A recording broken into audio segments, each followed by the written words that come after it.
Frequency Podcast Network. Stories that matter, podcasts that resonate. What is at stake for the Canada-US relationship in 2025?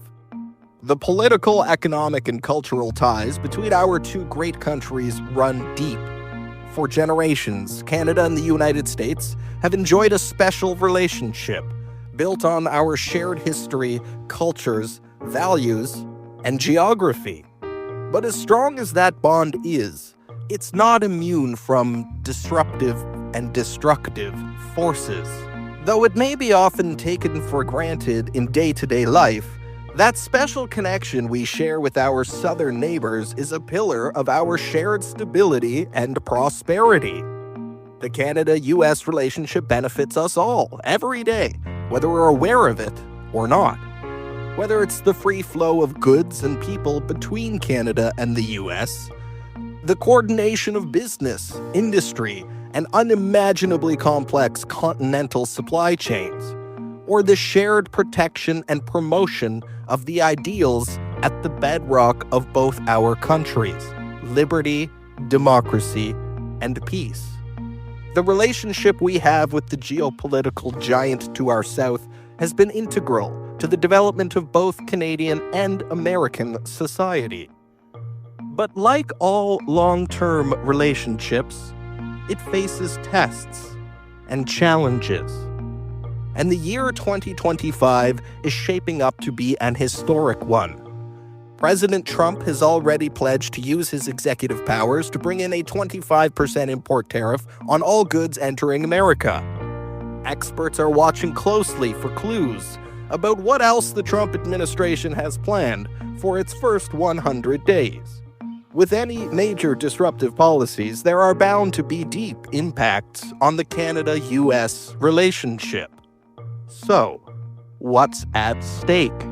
We were supposed to be on a steady, if difficult sometimes, march towards progress. And yet, just a few weeks ago, the United States voted for a second time to not elect its first woman president. They have a president with a strong and fresh mandate. And he's someone who is a very powerful negotiator who can spot weakness from a mile away. And I say the most beautiful word in the entire dictionary of words is the word tariff. I love tariff. I can make anybody do anything through the use of tariffs. I'm David Smith. Today on The Big Story, examining the Canada-US relationship and what's at stake in the year 2025. Joining me today is Matthew Lebo, an expert on American politics, professor of political science at Western University in London, Ontario. Hi, Professor. Thank you for taking the time. Hello. So, the Canada-US relationship, I'd like to start there. It's often referred to as special. It's different from the relationship that Canada has with other countries bilaterally. So what is so special about it? What is important about how our two countries interact with and deal with each other? Yeah, it's a long list. For starters, it's the world's longest border between the two countries. There are huge cultural similarities, linguistic similarities. Many Americans living in Canada, many Canadians living in the United States, many dual citizens, people who go back and forth over the border for work, for travel, for family. We're on the same social networks. In Southern Ontario, you get Buffalo and Detroit television stations. And then trade is a huge, huge part of it. That about 2/3 of everything that is made and services that occur in Canada are then sold in the United States. And so much of what we use in Canada comes from the United States. And so the economies are intricately linked. There's long history there, political history. The two countries have fought together in world wars, in other major conflicts. Canada, of course, helped the United States and a coalition of partners in Afghanistan after the terrorist attacks in 2001. And it's just a long, long history that is just unlike any other relationship that Canada has, including our relationship with Great Britain, which of course was once our colonial power, and we're still part of the Commonwealth. That relationship between the US and Canada, it didn't just happen overnight. It was a long process from the era of Confederation through to the second part of the 20th century. Different leaders, different personalities, different perspectives on what that US-Canada relationship ought to look like. Could you speak to that a little bit, please? Sure. Both Canada and the United States were established as colonies. They have similar histories of taking over indigenous lands. They have similar histories of expanding westward, and they sort of grew up as nations, in different directions, but in similar time frames. So there has always been, a history since, let's say post-war of 1812, where the two countries were, gradually becoming more democratic, expanding the vote to more citizens and becoming models of democracy for other parts of the world at different paces. And again, the economic relationships have just tied the two countries together, that there are some things that Canada can just do better and on a larger scale than Americans can. And these days, a lot of that is energy. So there's been, huge changes, different kinds of leaders in the United States, Republicans and Democrats. Canada's gone through leaders. Our leadership in Canada is on let's say, a narrower ideological scale than in the United States. But we've had lots of periods where a prime minister and an American president can be of different sides of the ideological spectrum, but they're both still, commonly working towards similar international goals and working on strengthening the economic relationship between the countries. Okay, so let's get to why we're talking today. President Trump and the Republican administration is incoming, will take office officially later this month. How would you describe President Trump's outlook, his perspective on the Canada-US relationship, and what diplomatic challenges could be in store for 2025? There are going to be many challenges that are really difficult to predict.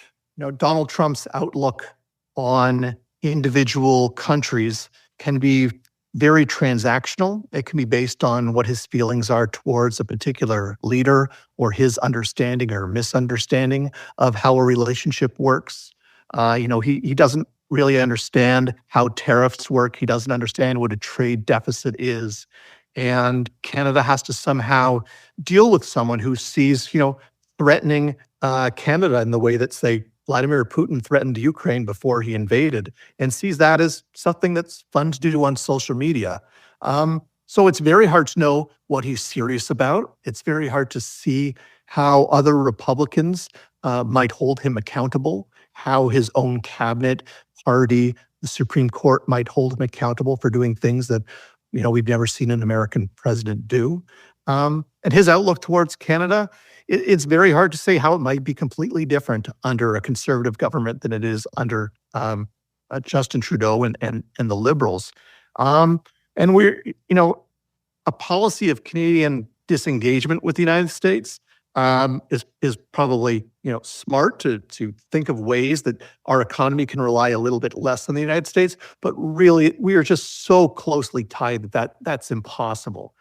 So many things that are part of the Canadian economy just essentially rely on having good trade relationship, things going back and forth over the border so easily. And it's going to be a rocky road to see how that develops over the next 4 years. Yeah, and on that point about figuring out what President Trump is serious about, what do you make of the social media posts suggesting that Canada ought to be the 51st states, referring to our prime minister as the governor of Canada? It was one thing, I think, when the initial joke was made, if you want to call it a joke, but there have been 3 or 4 follow-up posts to that. What do you make of those?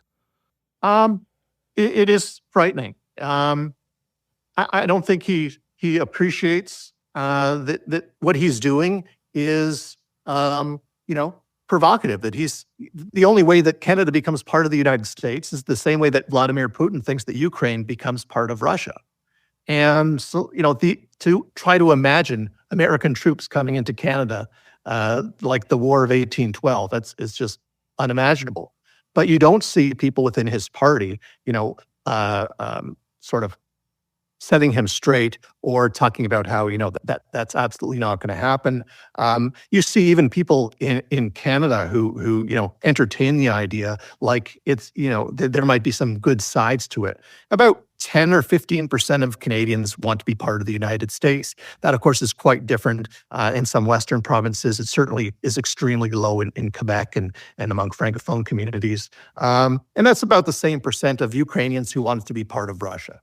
So, Donald Trump makes these statements, and they are so provocative, and he makes so many outrageous statements that it is hard to take some of them seriously. But he does wind up being serious about some of them, and he has expressed a lot of admiration for world leaders who have had territorial ambitions. He doesn't see anything wrong with that. In his first term, he didn't do anything so outrageous as to invade his closest ally or, talk too much or make anyone take seriously that he wanted to take over Greenland or the Panama Canal or parts of Mexico. But he's surrounding himself with people who will be a lot more amenable to his ideas than he did the first term, and it's all pretty scary. From the American perspective, how does the looming Canadian election influence the approach of an incoming administration to the Canada-US relationship? It's presumed now there will be a new Canadian government within 10 months at the most of Trump taking office, fixed election date in October 2025. It's likely, some people suggest the election could happen sooner than that.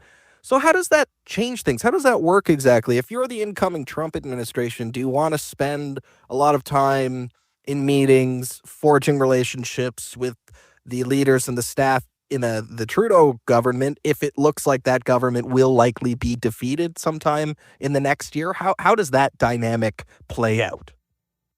Yeah, Donald Trump has taken an interest in other countries' elections, and he's made known his preferences for who wins elections in other countries. He did that when he was president his first 4 years, and he will probably express some preferences for the Conservative government to win. He just generally expresses preferences for right-wing politicians, and he enjoys having an influence on other countries' elections. So I expect as a Canadian election gets closer, that he will let people know that he prefers a Conservative government to a Liberal one. The Canadian response has to be, more to deal with more than Donald Trump, to deal with people in his administration if they can, and perhaps to deal with governors, to deal with members of Congress and in the Senate who worry about what will happen to industries in their state if the trading relationship goes badly very quickly. I think that's really where the best chance of having Donald Trump held accountable is other people within the Republican Party have to see some damage coming to their constituents by following his policy, and that would be true, under a Liberal or a Conservative government. So certainly, with Donald Trump's talks about tariffs on day one, he will be dealing with the Trudeau government on day one, and perhaps we'll have an election pretty soon. Soon after that, and we'll just have to. The Canadian government, whoever is in it, will have to deal with Donald Trump, and perhaps on trade issues, there really won't be that many differences between Liberals and Conservatives as Donald Trump might expect. Okay, that's very interesting. And on that tariff threat, can you give us some perspective on what across-the-board tariffs for imports into the U.S. would mean for the Canada-U.S. relationship? What would that mean for businesses and industries, as you say, on both sides of the border? It's really hard to imagine again that there would be across-the-board tariffs. Donald Trump's understanding of how tariffs work and a lot of his supporters' understanding of tariffs just isn't correct. Um, the that so many things that come into the United States would become more expensive to consumers. He by making these threats, he does have he is exerting some power and perhaps is getting some of the things that he wants. So, for example, when he talks about, we're going to put a tariff on goods coming into the United States, and there's companies perhaps looking to invest in Canada, like a Volkswagen plant near London, Ontario, and then the company starts thinking, well, maybe we should actually not build that in Canada. If there's going to be a tariff, then we'll never get that stuff across the border. Maybe we should be looking to do that within the United States. And so there can be a lot of value. Perhaps Donald Trump sees the value of companies rethinking putting their investment into Canada or other countries. He's trying to draw investment into the United States. So just the threat can have value to him. But when he actually follows through on that threat, then all of a sudden he's really disrupting the trade relationship. He's disrupting prices. He talked endlessly about inflation, trying to bring inflation down. Tariffs will do the opposite. Of course, starting a trade war can often lead to actual wars. And have huge economic repercussions. And so, he might play with tariffs here or there. He might direct them at one country or another, and Canadians may see some. But as with everything with Donald Trump, it is very hard to tell what will become policy from, what he just enjoys tweeting out to make, people talk about him.